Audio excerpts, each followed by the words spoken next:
Hi, I'm Dr. Alex Mosley, owner of the Specific Chiropractic Center's Austin franchise and a soon-to-be mom. Catch me on the Jessie T Show.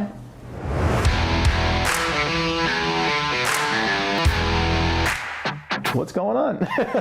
Good to see you. I'm here in Austin with you, and we connected, and you have an amazing story, and you're shaping so many things in your profession, and you're helping a lot of people. So tell us a little bit about who you are and what you do.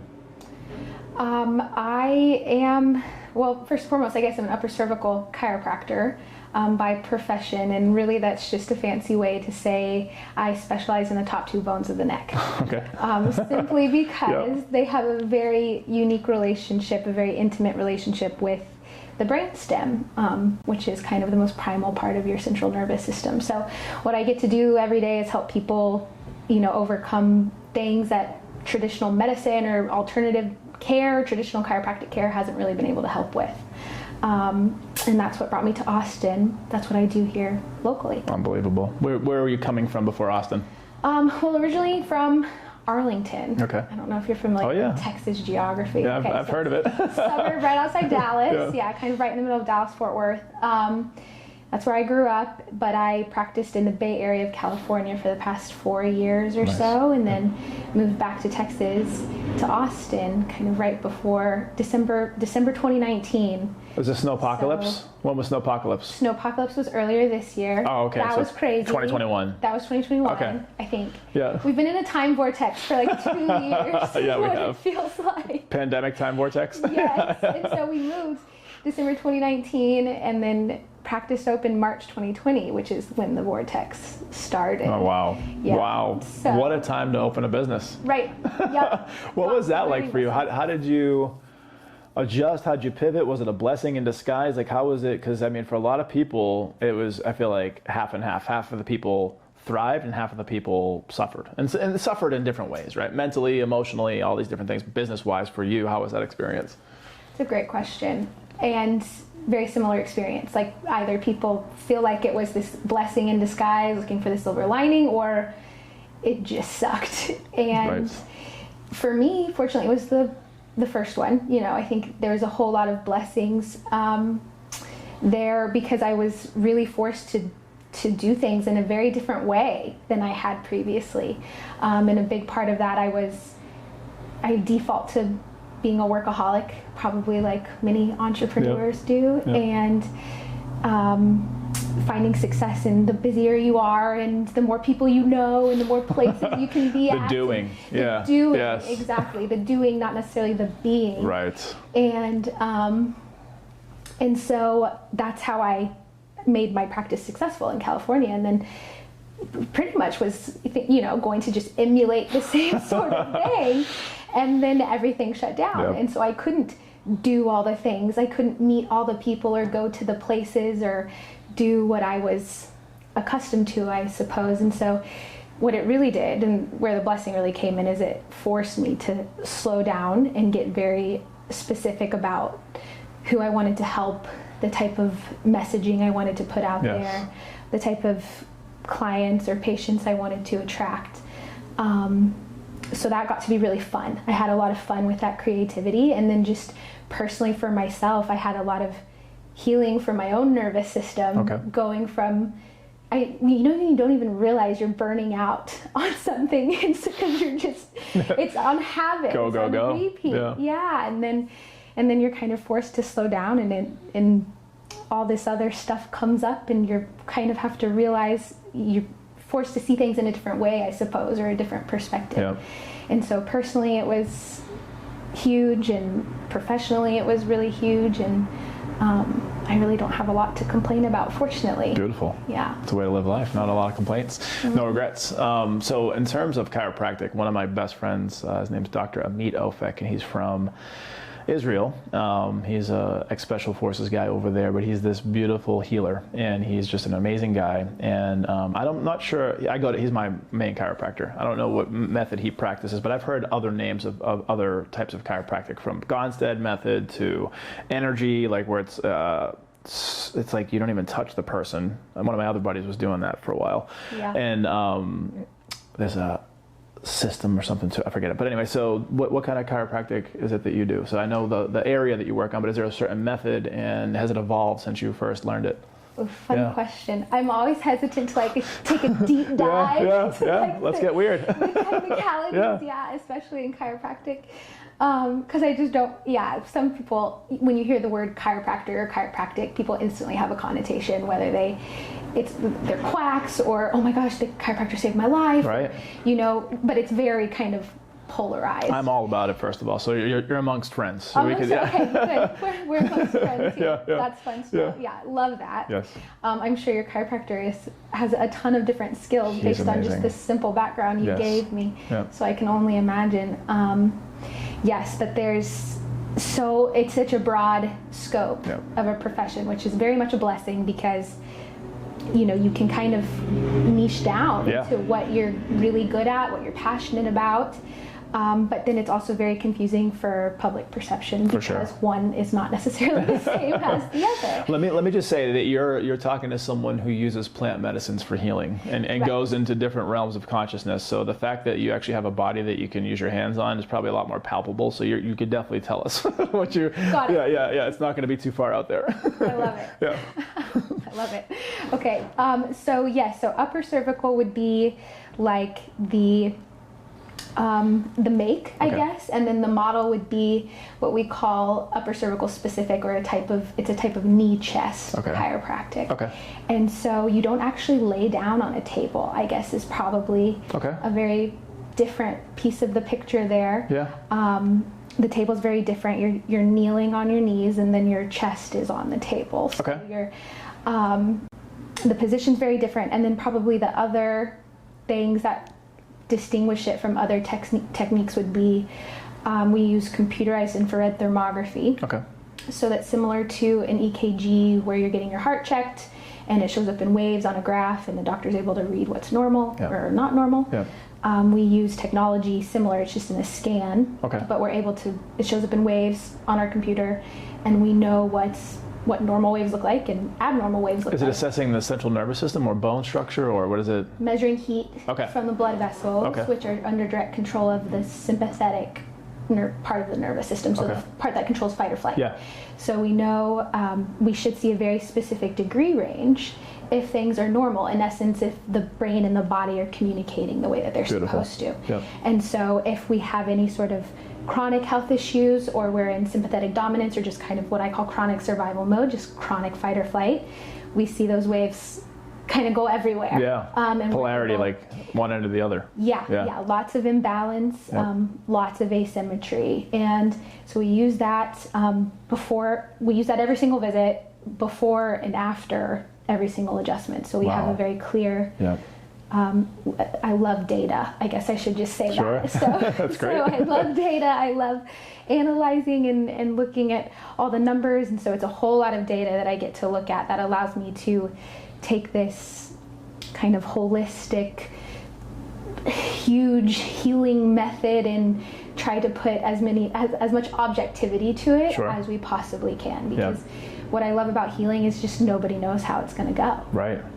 Right? Nobody knows. Right? It's like Forrest Gump, like box of chocolates. You never know what you're gonna get. You never know what you're gonna get. Which is so fun.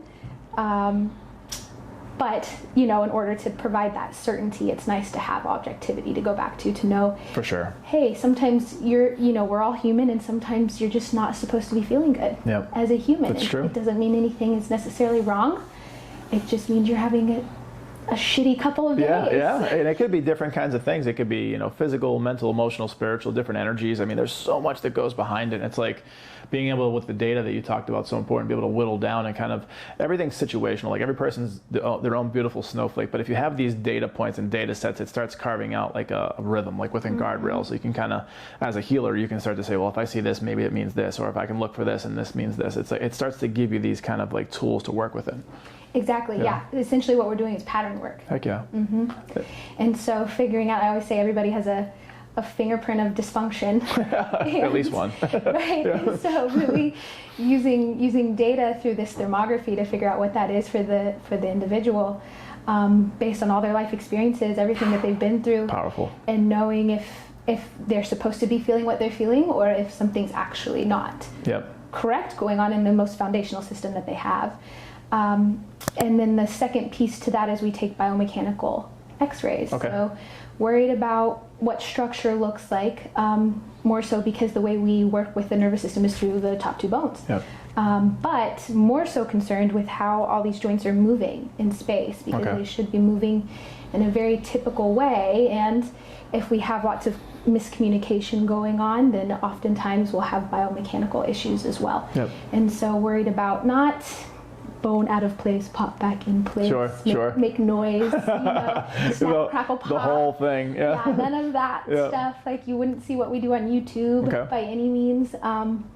But the x-rays, the biomechanical x-rays, allow us to create a custom tailored adjustment based on all the individual anatomical biomechanics of the person. And so the care just gets really specific. Hell yeah. And so I'm thinking in my mind visually, and I'll run this back. So you said the knees on their knees, chest down to the table.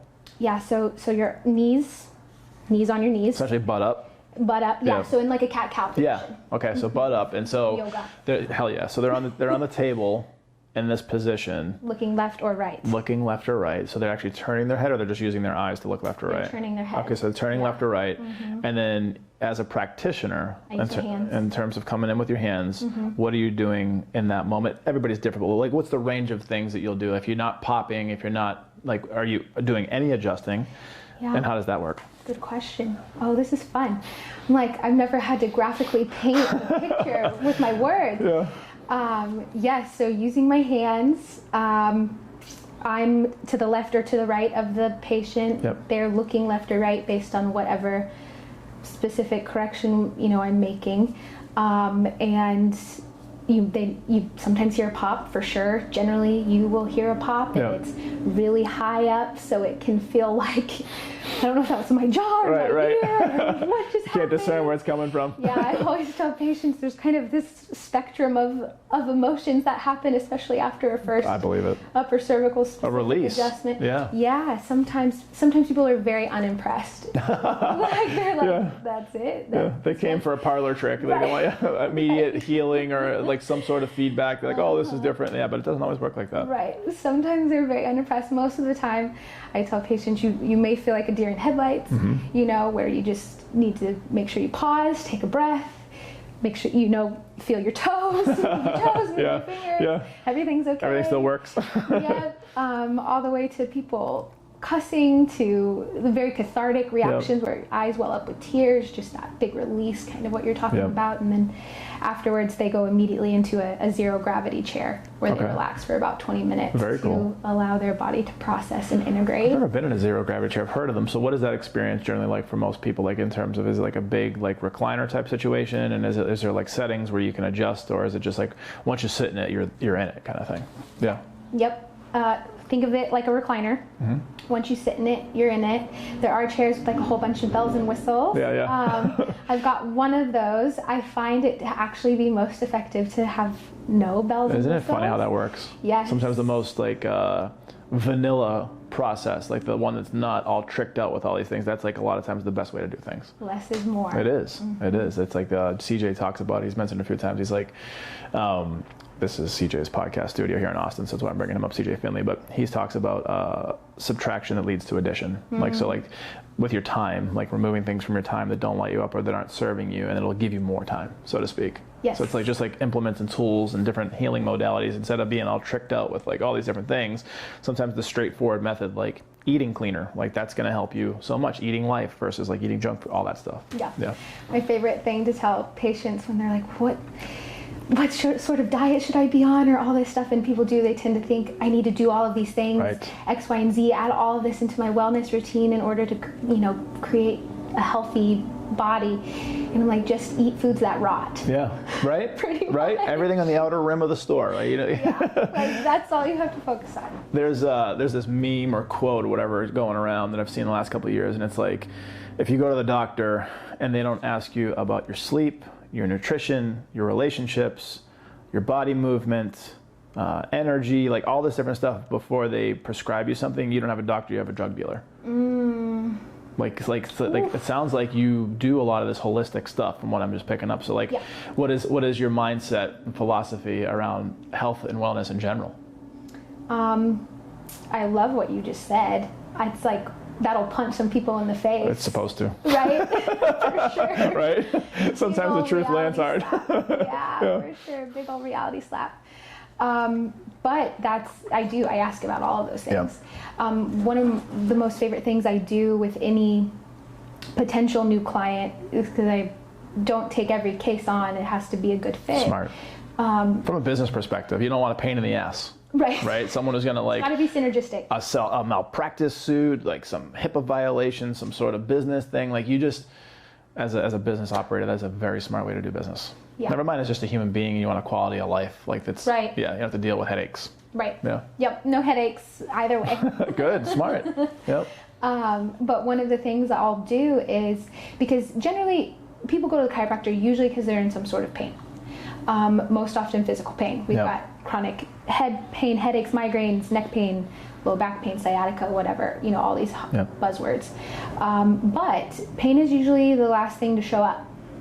So what I find is there's very often, we have all these organ systems that are connected and work together, and it is, I will say never. Like I have not yet to find somebody in pain that does also not have a gut issue, or a sleep issue, or an energy issue, or a hormonal issue, or struggling with anxiety or depression in the mental health realm. Maybe all of those things, maybe just one or two of those things.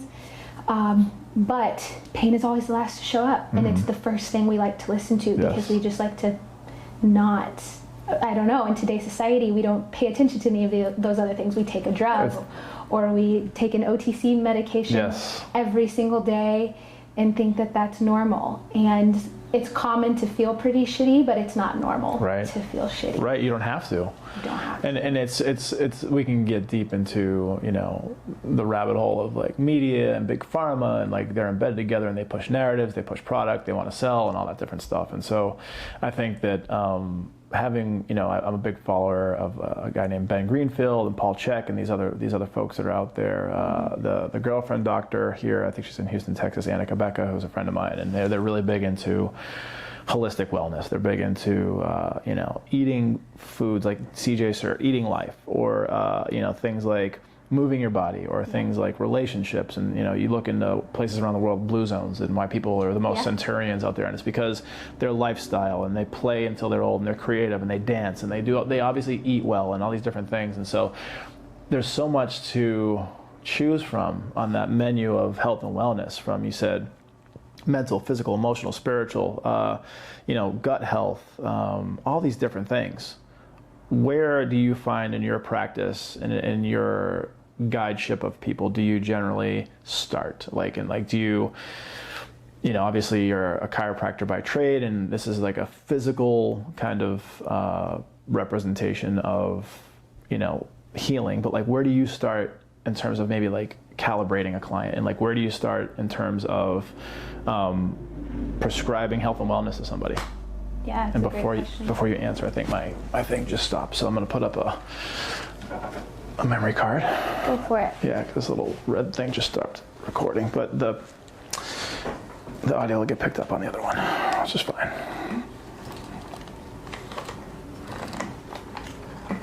Water break. Yes, water and/or pee break if you need one. I'm usually a pretty fast talker. Are you? And it's so funny because I can't breathe like I used to breathe. You need to breathe? Yeah. And because my diaphragm, everything's just like bleh. Oh my goodness. And so it's funny because I'm started like consciously telling myself like cadence. Yeah? Well, listen, I think you're doing great. That's good. It's coming up amazing. It's funny. All these new changes. You've got 2 kids? Yes. That's fun. 7 and 5. That's right. Yeah. That's a good age gap. It's fun. All right. Are they friends? Best friends. Yes. Yes. They are so good to each other, and they complement each other perfectly. Oh, you gotta love that. Yes. All right, we're good here, and I'll just double check yours. You should be good. Do you want me to reposition that question, or do you want to jump in? Yes. Yeah, okay. Go one more time. All right, I'll go back into it. And actually, it'll be a good cut, so the editor just be able to do their thing. All right, I'll count in, I'll go back in. So 5, 4, 3, 2, 1. So being in holistic medicine and doing it, I would dare to say the right way, and not, leaning on surgery or pills or kind of, this Western philosophy of like just cut it out or medicate it. The true health is so different from kind of what we're taught. And so things like getting enough sleep every night, things like nutrition, things like, mental health, things like the people you surround yourself with, all these different things, as a practitioner and a technician in a trade of health and wellness, where do you start? Like, where do you calibrate people in terms of where they're currently at? And then like because you obviously have an awareness to all or a lot of the healing modalities. Where would you start with clients, if you do pick up on other cues, like with mental health, or if, their diet's off and things like this? Yeah, that is a great question. Part of what I like to do is almost paint this, have them tell me kind of their stress timeline. Yeah. Which is really just a chronological overview of how we got to where we are today with all of these, whatever's going wrong. And sometimes that starts with what I call trauma with a big T. Sometimes it's trauma with a little t. Okay. Big T being very obvious. I got in a car accident, and I've got this really intense concussion, whiplash, and I've had, now I have sleep issues, I have PTSD, I can't focus at work, and I've got all this pain. That sort of thing. Very obvious place to start. Sure.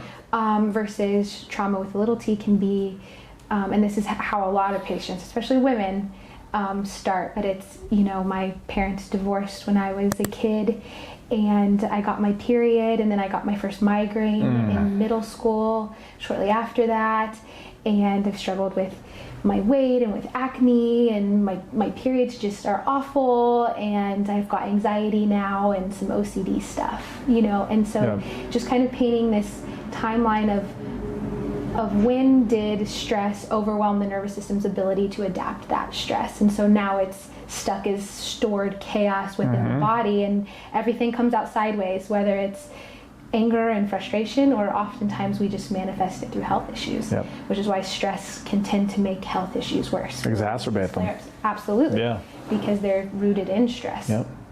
And so I always like to start with functional nervous system testing. That's what we do in the clinic, so I can just get a baseline. It's almost like baseline blood work. Okay. Like, let's just see where we're at. Yeah, what's going on? What's under the hood? What are we working with? Yeah, exactly.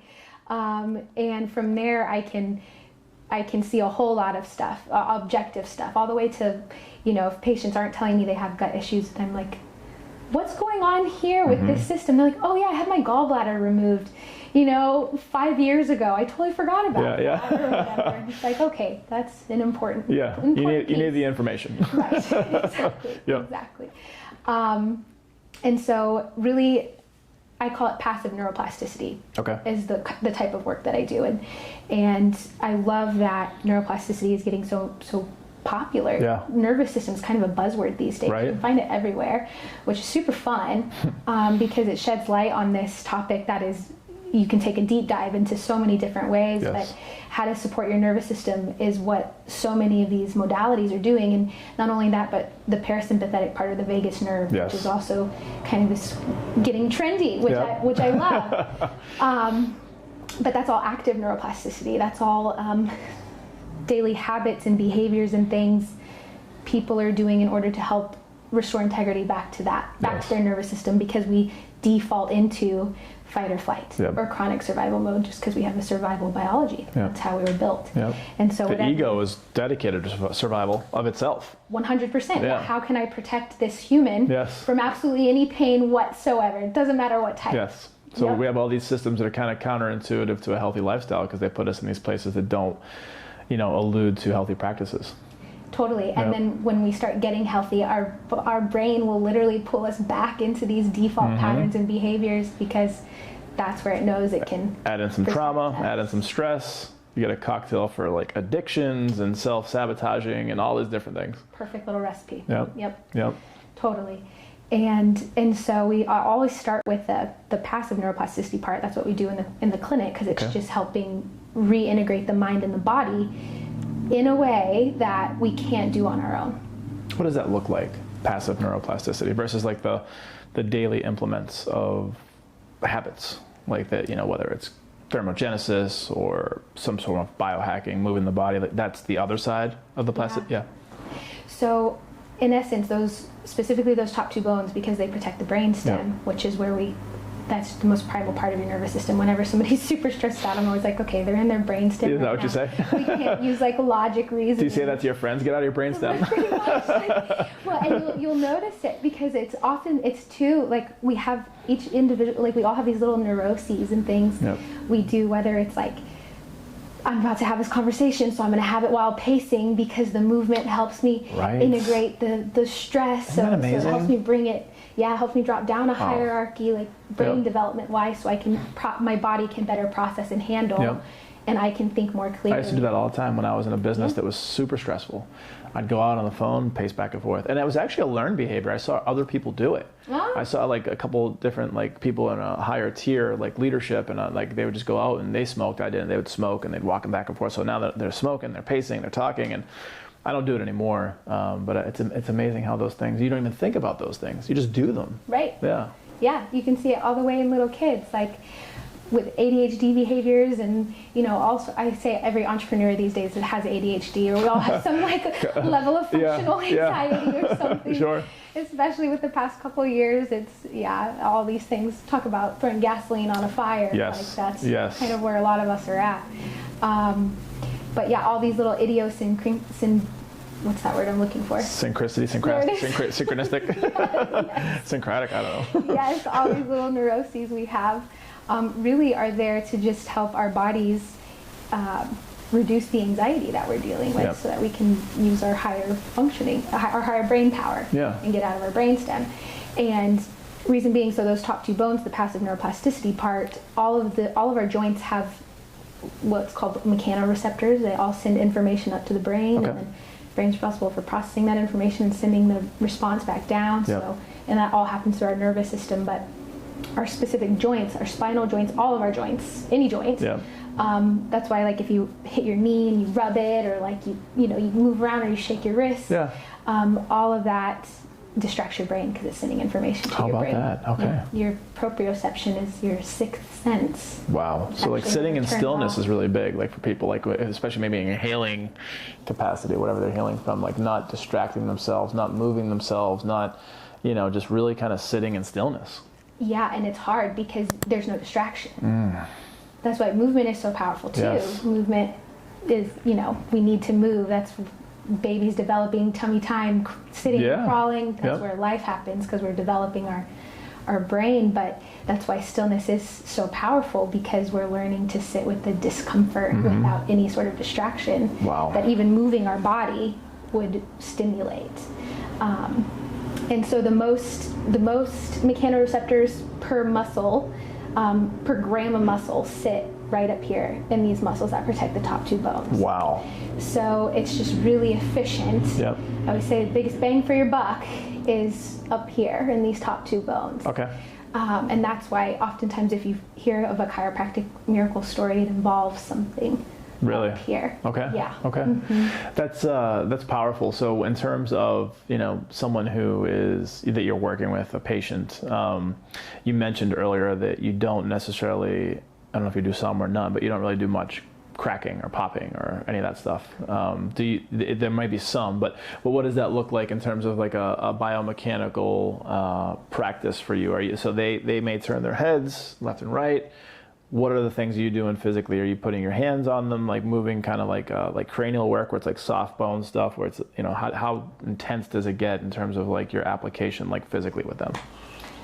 You will hear a pop. Yeah. Yeah. Okay. So very cool. In terms of like, if people are familiar with chiropractic, where you do, you hear the you know, the joint pop. Gas is being released, is that what that is? Okay. Yeah, it's called cavitation. And so, yeah, exactly. Gas is just being released from the joint. And what does that mean, though? So, like, if someone does have, it's naturally occurring, and if someone just had gases and, like, maybe bubbles or however they're formed, and you release them, like, what does it mean in a health situation if they just leave those gases there? Like, if they just leave these little things that need to be popped and adjusted and aligned, like, if they just didn't touch them ever? Yeah, and you're right. It's naturally occurring. Yeah. So, like, if you sit up super straight, for most people, you're going to hear little pops in your mid-spine, right? Because we tend to have turtle posture. Yeah. Yep. And so sitting up really straight, or taking a deep breath, or, you know, doing any sort of stretching, flexibility exercises, we'll hear pops because the joints are moving, they're twisting, oftentimes ways that probably should be happening more, right? Aren't necessarily. Yeah.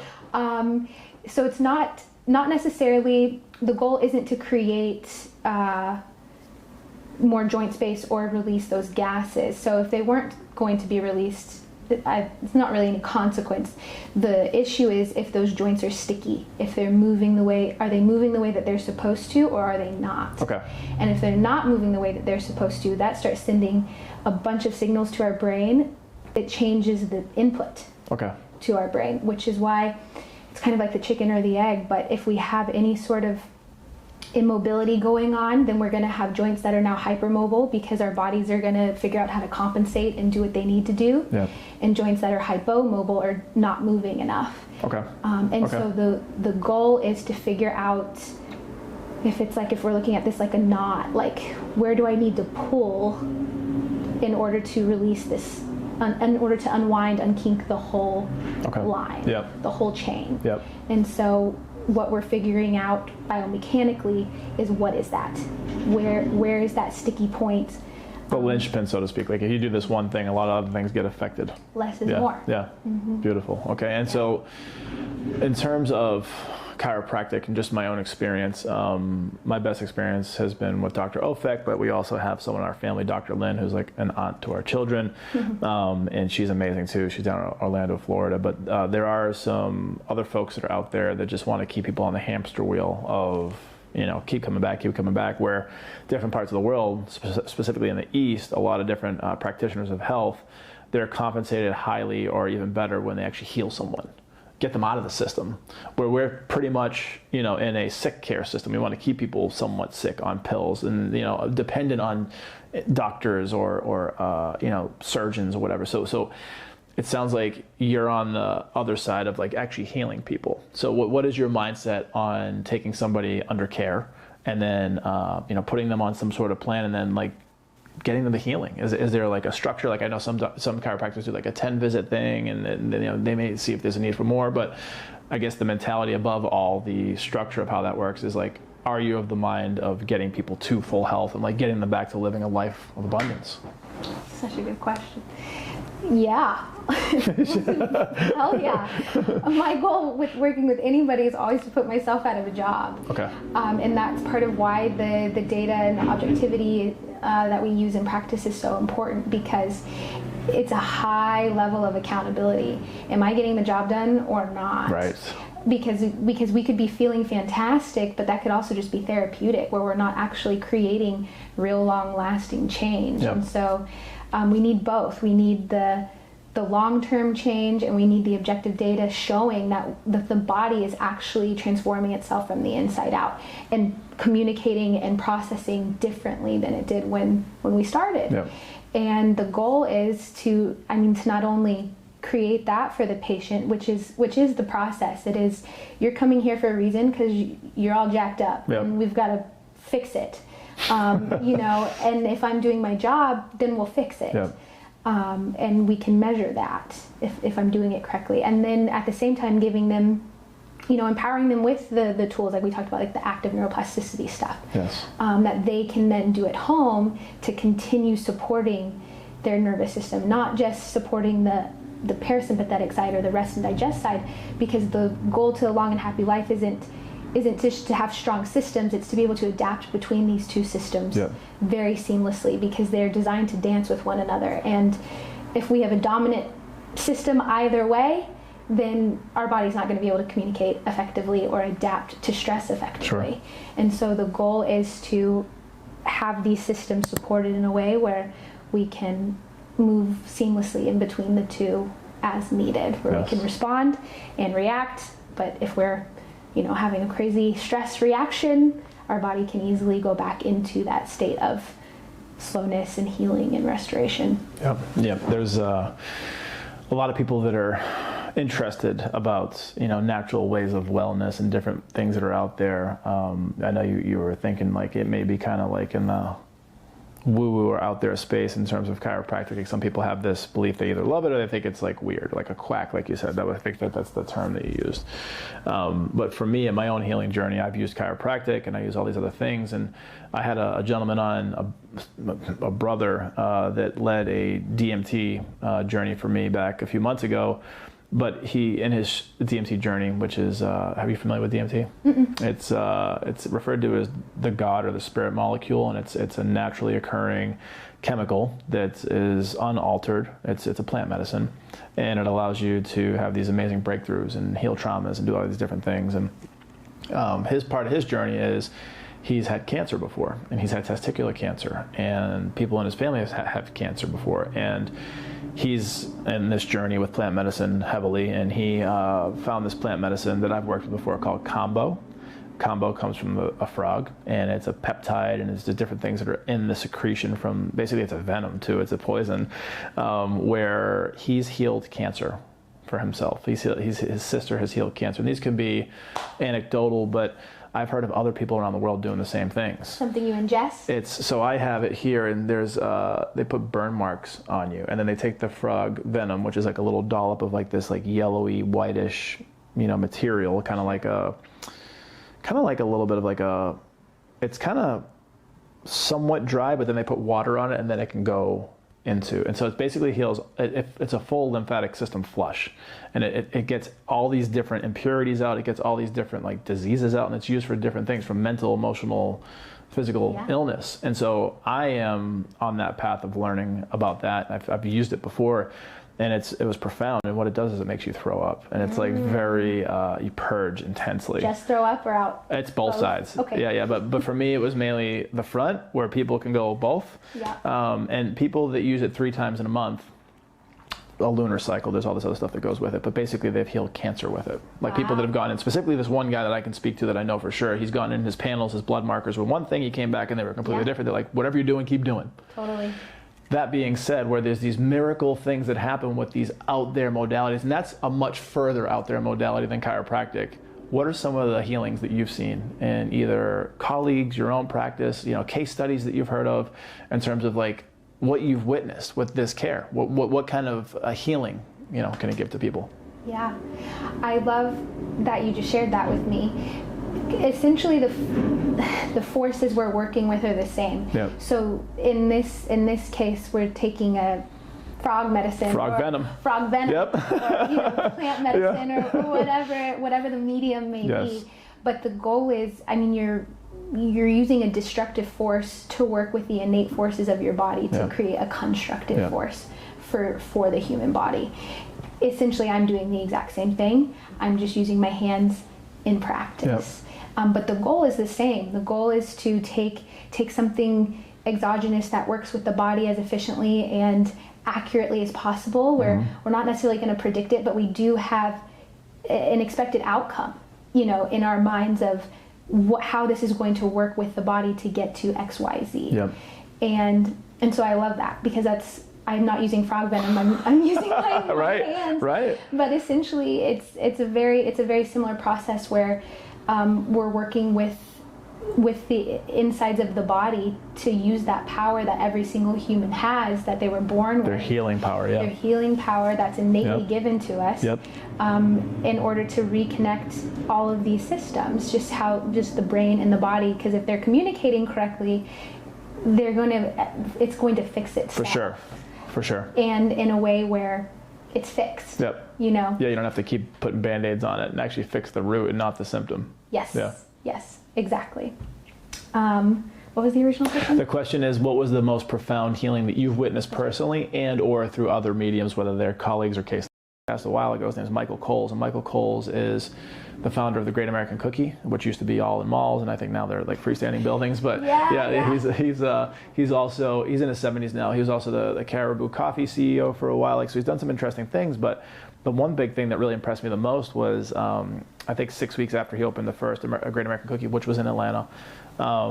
He woke up in a hospital, and the doctor's first thing they said to him was, "You're going to survive. You're going to live." And he's like, "Well, that's great news, but what happened?" And I guess he was on a bike or a motorcycle, and someone clipped him and put him in the hospital for weeks. And basically, by the time he was ready to leave the hospital, the doctors all but said, like, "You're going to never walk without assistance again. Cane, walker, whatever. You're just going to be, not like you used to be." And he just was one day down the line playing with his daughter in the driveway. She was 3 years old. She went to go run and take off from him to go do something. He went to go chase after her, and he couldn't move at the pace he wanted to. And in that moment, he made the decision that he was going to be fully functional again. And so he put together his own plan, his own protocol, whatever it was. I didn't get to, I should probably find out the specifics of it. Basically, in an X amount of time, he was fully functional to the point where he has transcontinental cycling records that still stand to this day. Wow. And this was back in like the 80s or 90s.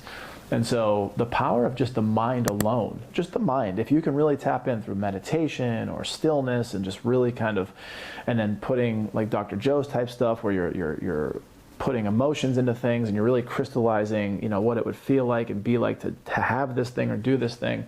If that alone, without any physical chiropractic or the energy work that's happening or like these other things that are out there, we are amazing at healing ourselves. We just have to pick the thing that we like and run with it, and like whatever it is. So I think that to say that, and I really want to kind of take away this term, but like people that are just hearing about this stuff that may think it's quack for chiropractic or may think plant medicine's a woo-woo or whatever, all this stuff can work.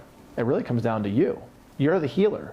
You are the master healer of what you do. So I love your insights, because it sounds like you're aware of that. Like, it sounds like you get that, where I think there's a lot of people in certain professions that are stodgy, that are like the good old boy system. It's done this way or the highway, and it's like, it doesn't really heal people. It keeps them on that hamster wheel. Yeah. There's a lot of ego everywhere. Everywhere. Yeah. But certainly for sure. in healers and doctors and any profession, health profession you go in, there's a lot of ego. Highly educated people, highly competitive environment. Right. Like it's a competitive nature to go through that, right? And did you go? Body drops and loud noises. And, that's not happening. Actually, the goal is to not adjust somebody. Beautiful. Yeah. So if I'm doing my job correctly, patients are coming in and we're scanning them every visit, and they're really the care. Kind of the bread and butter. Why we get the results is because we know when the adjustment needs to be given. Yes. Versus just it's the adjustment. It's not. It's like you said. It's the patient's body doing the work, and we're just making sure to time those adjustments. Kind of like playing music. Like you have to time the notes correctly in order to get this symphony. And so I'm learning how to work with this patient's body in order to do that. Yes. So the goal is set for me to scan.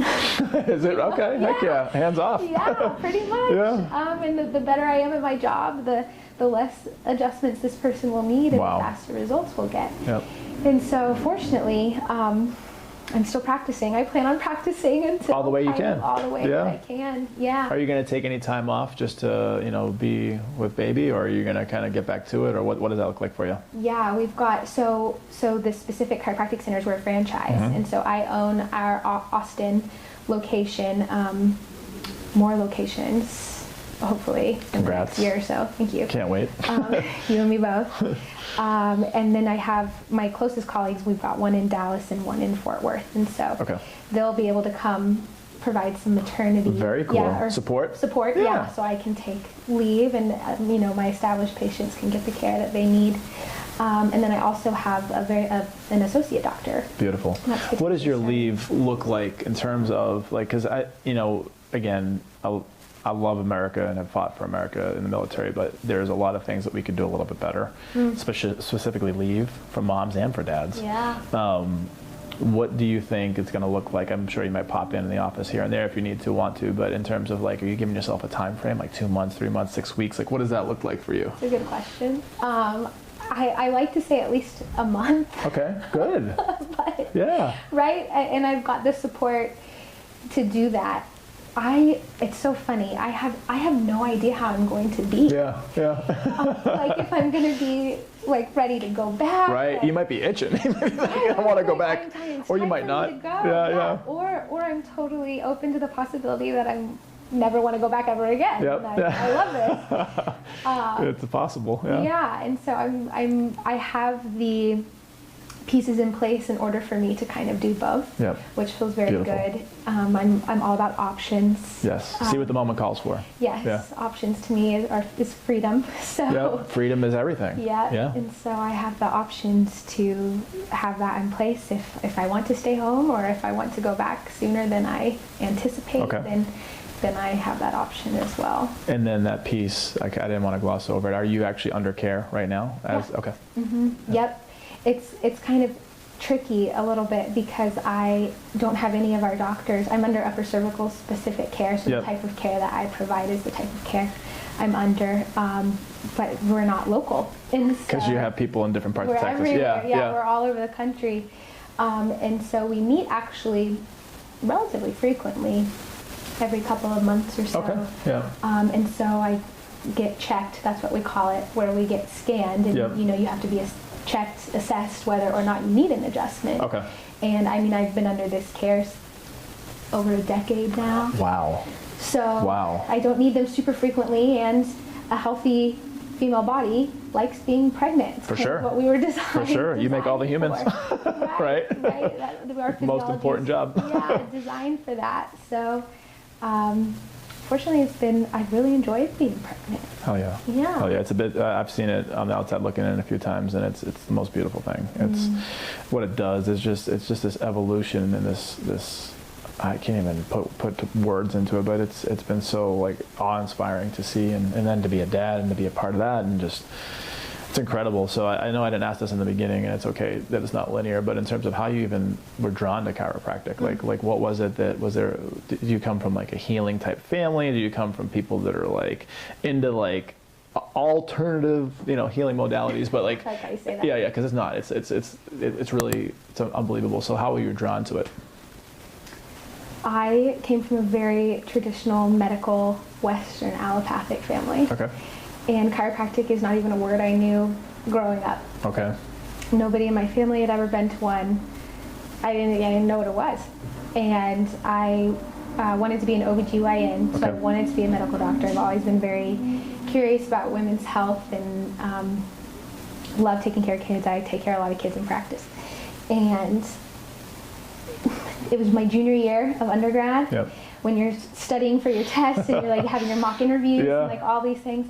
Stuff starts to get real a little bit. Stuff starts to get a little real. Yep. And just the more real it got, the more real it became that this is not what I want to do. Okay. Wow. And yeah, that was super intense. Okay. Was it a big deal on the home front? Yes. Yes. Very big deal. I can imagine. Especially, and are both your parents into medicine? No. No. Okay. I was just, and talk about my own trauma with the little T, you know, in terms of what I've had to, Sure. the type of unlearning I've had to do for myself in order for my own healing. Patterns, beliefs, circumstances, all that. Yep, 100%. I was always the kid who, quote unquote, the smart kid, from a very early age, and then success is kind of what you do and what you've achieved, and that's what love is. Performance hamster wheel. Yep, exactly. And so I found myself wanting, I'm going to be a medical doctor. Okay, yeah. But always wanting to be a doctor at the same time. Yeah. But the farther I got into it, the more I just realized all the politics of it weren't for me. I'm not competitive in that way that it was being called for me to be. You weren't willing to step on toes, be cutthroat. Like that's not your personality. Yeah. Not at all. It didn't make sense. It just didn't make sense to me, to the point where I could just look, 10, 15 years down the road and just think, dang, like that. Look at the trail of bodies you left behind you, like stepping on the corporate ladder, so to speak. I don't want to do it. Yeah, I don't want to do it. And I looked into being a physician's assistant, physical therapy, nursing, occupational therapy. I knew I wanted to be in health. I really couldn't see myself anywhere else. And just none of that fit. And then my grandmother's friends son-in-law is a chiropractor. Oh, wow. Okay. Yeah, and I remember saying, Second cousin twice removed kind of thing. Right, it was like Thanksgiving or something, and I'm being I have the spotlight on me because I'm now at a private university, not sure what I want to do with my life and all this sort of stuff, and that's when that gets mentioned, and my whole family's like, a chiropractor? No, what? Right. What even is that? And, my grandmother's like, well, I think he's successful. I think he's a doctor. You should just go look. And I did. I went and shadowed him one day, and that was all she wrote. You knew. I knew it then. Wow. And I just had no idea it existed. And looking back, kind of reconnecting the dots, I just had this internal, health philosophy of looking for root causes versus just symptom relief. And everything that I was studying, every test question was not root cause geared at all. And you look at these two waiting rooms, and one is sterile and cold, and there's fear, and I know it's not welcoming at all, not inviting of health. Of what a health atmosphere would be. And then you have the other one, and it's warm, and there's hope, and there's laughter, and people are talking, and these people are here for the same things. They're in the waiting room for the same thing. So it's kind of just like, Alex, which one do you want? It played into like your fiber of who you are. Exactly. Yeah, there's an interesting knowing. We always have this knowing, but a lot of times it's the noise on the outside, or it could be the inside too. It's parents that you think have your best interests at heart, which they usually do, but they'll be the first to dismay something if it's like a goal that you really want and it's outside of what they think is best for you, or relatives. And for me, when I was younger, the two things I always answered, like, what do you want to be when you grow up in school, was a doctor and was a basketball player. And this was when I was younger. And it's funny because fast forward 30-something years, I'm in those fields, but in different ways. And it was my innate higher mind consciousness knowing that I wanted to be in some sort of healing, and I wanted to be in some sort of like body movement, activity, health and wellness. And that dawned on me a few months ago, and I was like, I do work in those realms in my own ways. It's just your intuition and your consciousness, like, it knows. And you have to, once you can start leaning into that and really believing that, like, you become really powerful, and it's like, holy shit, I know what I want to do. Even if you have, like you mentioned, alluded to this earlier, and I talked about this on CJ's podcast, was even if you get imposter syndrome from time to time, or like you're starting a business and it's like, it may not be a rocket right off the bat, but it starts to pick up after a while. Like, there's a knowing that if you can tap into, like, you can stay on your course, and like you have a North Star guiding you on where you want to go. Before we jump off, what is it, we had talked about this, what is it that you're working on, excited about, that you want to throw in before we end the conversation? I think I'm most excited about the Stressless Society. Heck yeah. Talk about that. Yeah, for sure. It's me plus a couple of my colleagues, my favorite colleagues, geared towards not how to have less stress in your life, so stressless. Not how to have less stress, but just how to adapt stress the most efficient way possible. Transmute it, yeah. Humans were designed to adapt stress. And like we've already kind of talked about, stress adaptation is physiologically what we're created for, and when we stop doing that, that's when health issues arise. Yeah. And so if we can adapt stress until we're 80, 90 years old, and we're doing that efficiently, I mean, those are the types of people, the centurions we were talking about, like, those are the types of people and the possibilities that are there. Age doesn't have to be, I'm just getting older, so my body's breaking down. It doesn't have to be that. Right. No, it does not have to be that. And so everything we're putting together is called the Stressless Society. So essentially creating a community. It's going to be very community oriented. So you're with like-minded people engaging with one another, but also we'll have structure in there. So kind of where to start, whether it's the basics. So somebody coming in from ground zero and they're on Google, like, how do I get healthy? Like, where do I start? Good luck with that. So because then you might end up thinking you have cancer by the time you're done with it. Like, especially when you Google, like, what's wrong with me? I have this symptom, and all of a sudden it leads down there. You're like, no. You're on Mayo Clinic or WebMD or something. We don't want to do that. No. So the basics, all the way to intermediate to advanced, wherever, just kind of plug and play wherever you want to get in, and then subjects ranging from sleep to food to movement, aids, supplements, Yep. plant medicine, Yep. like all of that will be in there. So, Beautiful. yeah. A collective of healers and people that are good human beings, heart-centric, Yeah. heart-forward, intelligent, caring. I mean, we're going through a really interesting time right now with this pandemic and things that are political and things that are, all these things are happening out there, but they're happening, I think, because they're pushing our consciousness forward as a collective society. It's raising awareness. It's raising, what it means to be healthy and what it means to be, a good human being. And it's the polarity of, one end versus the other. It's really an interesting time right now where I think that like we're going through this evolution as a society. So It's ugly. yeah, And it doesn't it's feel uncomfortable, good. but It's that's how it always is. Exactly. That's called healing. Yes, yeah, build a relationship, build a muscle, build a business. Right. It gets uncomfortable, it gets Yes. hard, and it's like we need these difficult moments and these comfort zones to be broken so that we can evolve. And right now we just happen to be going through an all-time big one as a human race. So Yeah. looking forward to seeing where we land in a few years. But I want to be the first one to say from the audience, thank you so much for being you. Thank you for what you're doing in the world. I'm excited about our connection, just getting fired up and seeing where that leads, because I already have some ideas in mind. And so I'm looking to plug you into people that I love and that I trust, and just seeing where the journey leads. So thank you so much for being on the show. Cool. Thank you for having me. Yeah. It was so fun. Been a pleasure. Yeah.